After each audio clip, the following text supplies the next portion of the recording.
Yeah, for the first time ever watching Xrepo, I ever felt sorry for someone owing money. Listen, when I tell you that in this episode, I strongly felt sorry for someone who is in the wrong. Now, let's get into this review. We met a woman who is from Freedom Park. She says that back in 2020, someone came and hit the wall, her house. It seems like it was a car accident. Someone just drove right straight into the wall.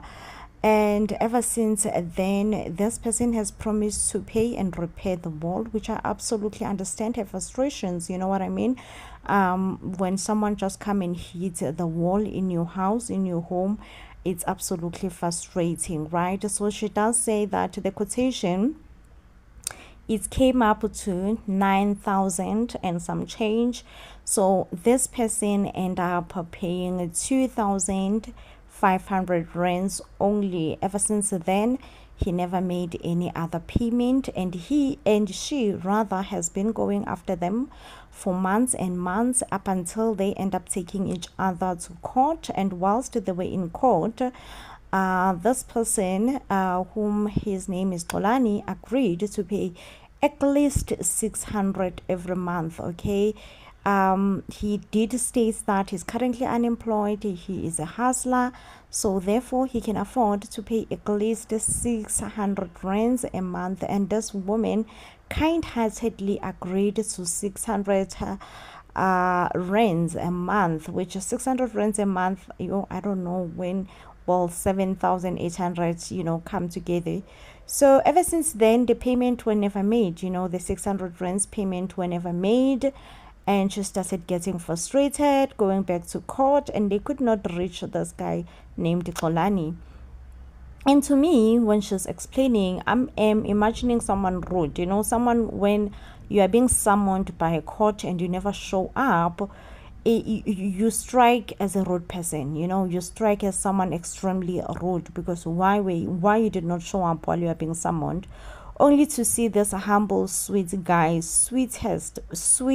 Okay, when I tell you that he is the sweetest, it's the sweetest. Okay, so yes, he was summoned by a court, he never showed up, and they end up issuing a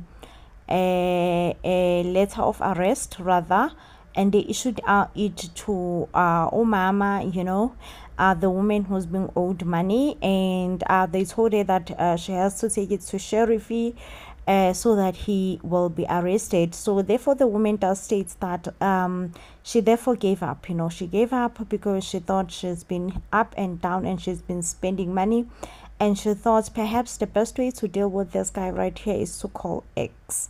Indeed, X is called, and they go to his house and they found him not there, right? So therefore X calls him and says, listen, I'm at your place right now, and if you are not here within 30 minutes, I am going to take your car. It's best you be here, and I give you rights of reply. So therefore he come back quickly, and he has his rights of reply. And one thing that stole my heart with this guy is the fact that he understands that he's at wrong, but I understand that it has been nearly 4 years of owing someone only 8,000, because it's like 7,800 rands, right? 4 years of owing someone such a small little money, it's unjustifiable. It's unjustifiable in so many ways. Like, you cannot even think and dream that you want to justify it. It's absolutely unjustifiable. I cannot want to justify it at all. It's just unjustifiable, because you have been owing someone like a lot of money for many years. But he is humble. He's like, listen, this is life, and it's his life. He's like, his things have been tough.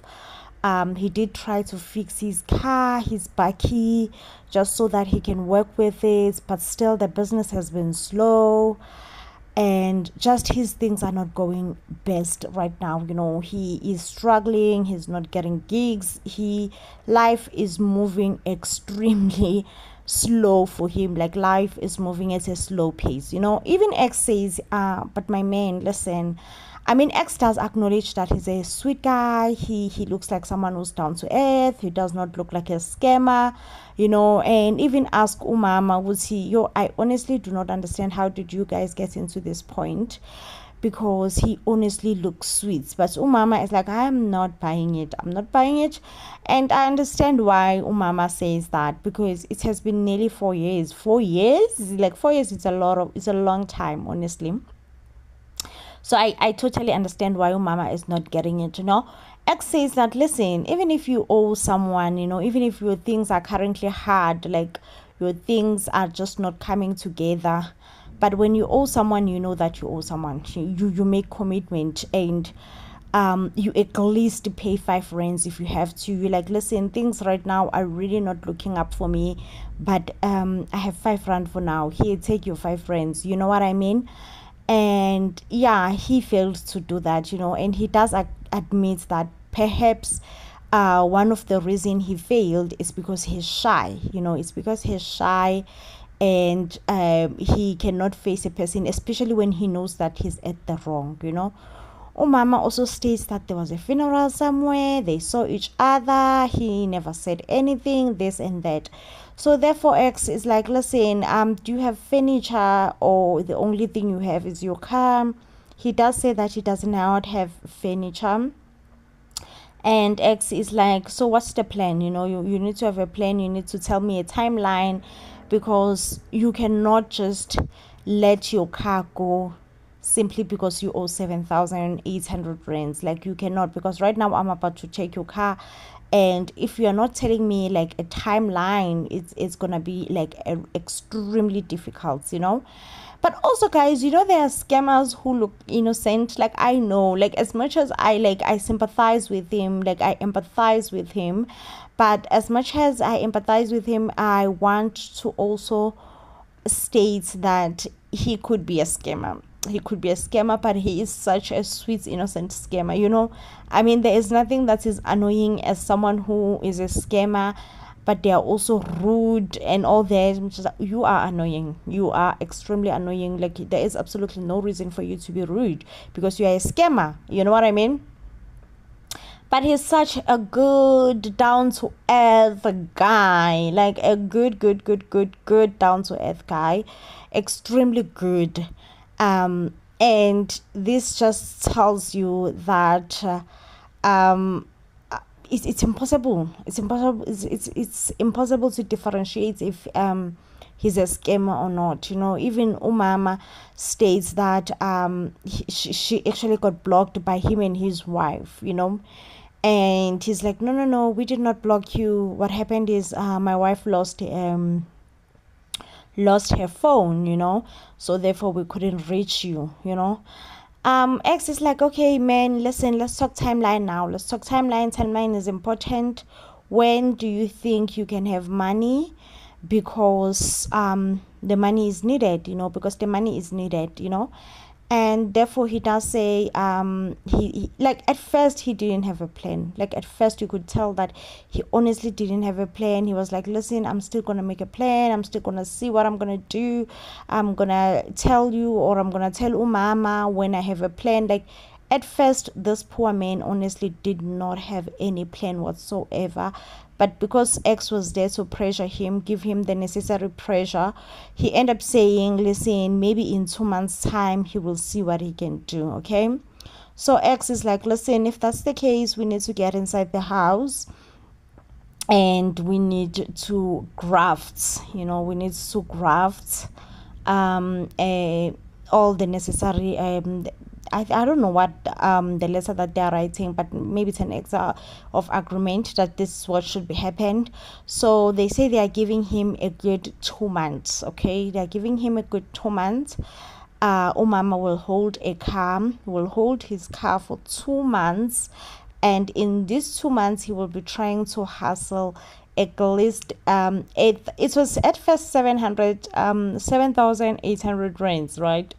and this man is struggling to just come up with 7,800 rands, not when the money got increased to 8,500 rands. I'm like, oh, this is unfair now. Okay, he was barely struggling to come up with 7,800 rands. Now the money has been taken up again. Like, tell me, how is this fair? Tell me, how is it fair? How is this fair? Like, where is the fairness in this whole thing?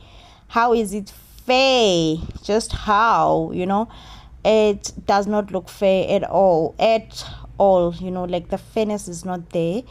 But yeah, I mean, they say that by the 1st of December, he has to go and make the payment.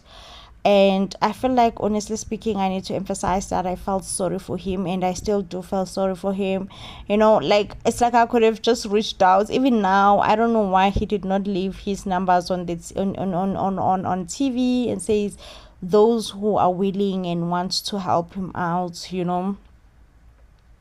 should come forward. I honestly feel like I would have given him at least 1,000 as well, and so that he can try and see, because he did say that he have 1,000 to give umama, like in that moment, but umama was like, no, I do not want your 1,000 rands, because I know you have been dealing with you for years and years.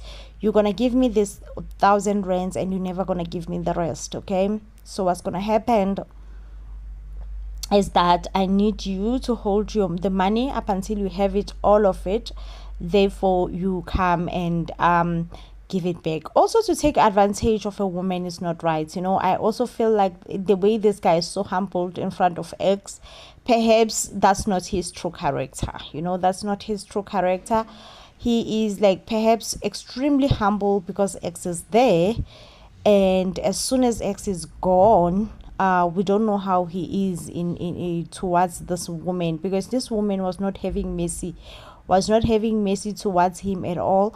And it kind of did appear as if she's heartless, ruthless, this and that.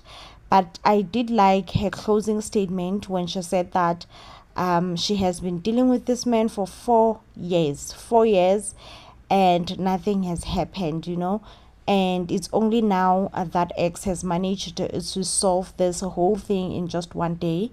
So I think that just then tells me Uguti, perhaps he's not innocent as he looks, but also, when you're at wrong, when you know that you're wrong and you become humble, like, do you know the beauty of knowing and understanding you're wrong and being humble, than you are wrong and you are rude and arrogant? Like, it's just, it takes the anger into another level, because why are you rude? Like, why are you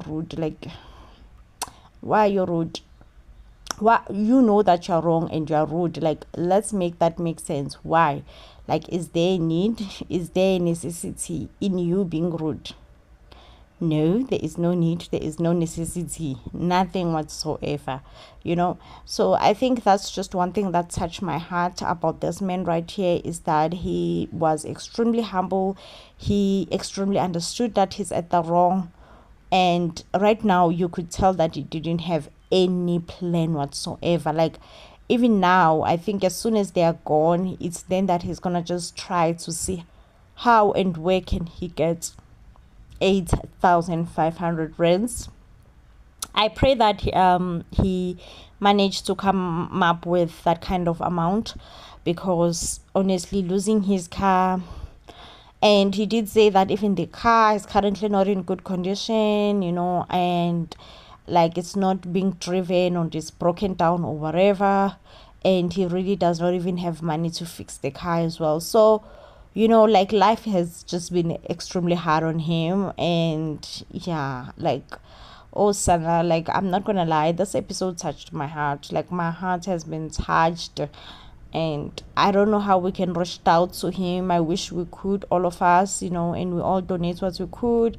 5 rands, 10 rand can make extremely difference. If maybe, let's say, hundreds of us or donates 10 rands, that's a lot of money. Okay, or maybe 500 of us donates 10 rands towards him, that's still a lot of money. He can still, you know, get half of it and um go and pay the mama back, and you know, try just to get his life back in order. So I don't know what you guys think. Did you guys feel sorry for this guy when whilst watching? Because I did. I honestly did, and I cannot hide it.